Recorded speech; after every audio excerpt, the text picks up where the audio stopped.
73-year-old Ron Gruenhagen's German ancestors moved to the United States in the middle of the 19th century. They settled in Iowa, just west of the state of Illinois. They did not travel far from their new home. Much of the world they knew was Muscatine County and nearby counties in Iowa and Illinois.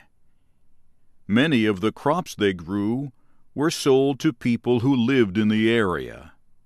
But that has changed. Now, some farming operations are controlled by rules written in Washington, D.C. In addition, many of the crops are sold to buyers overseas. We are very dependent on our foreign markets, notes Ron Gruenhagen. If we didn't have them, we would be flooded with grain and soybeans, and maybe we wouldn't know what to do with it. President Donald Trump has promised to renegotiate trade agreements that he believes are bad deals for the United States, and he has ended U.S. involvement in the Trans-Pacific Partnership Agreement. The trade deal was supposed to increase trade between the United States and 10 other countries.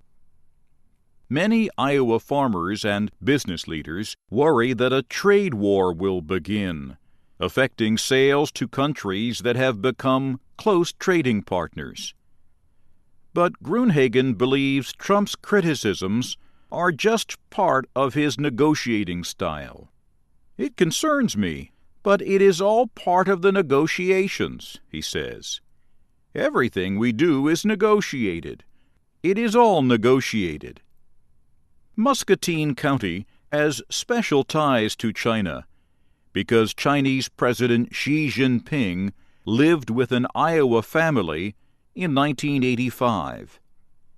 At the time, he was a provincial official and interested in learning more about American agriculture.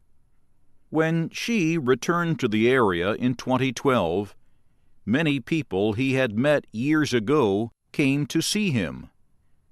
Local business leaders formed a welcoming committee.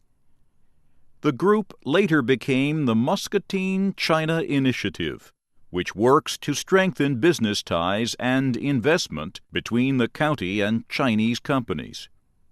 Recently, the city of Muscatine honored Iowa Governor Terry Branstad, whom President Trump has named as U.S. Ambassador to China. A traditional Chinese orchestra performed at the event. Ron Gruenhagen thinks it is good to have a Chinese leader who knows Iowa and rural America from first-hand experience. He certainly understands agriculture here. That's half the battle in negotiations. Understanding the people on the other side of the table, he says.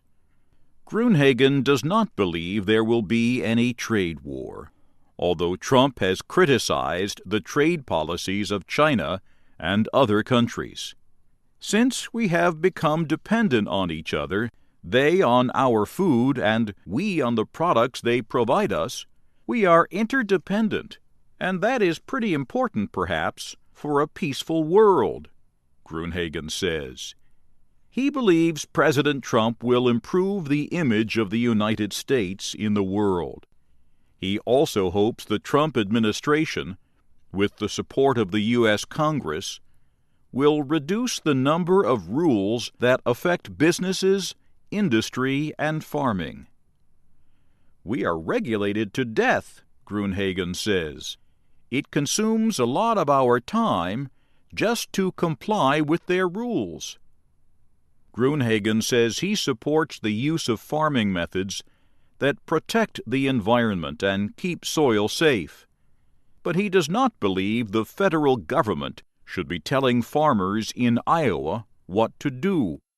I think it is better for the individual farmer to decide what is best on his farm, how to control that soil, and how to make it better, rather than have a bureaucrat from Washington, D.C. indicate to us what is better, he says.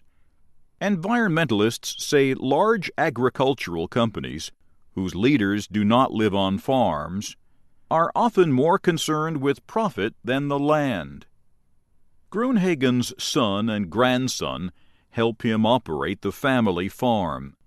He says one day they will own the land, buildings, and equipment, currently worth about $1 million.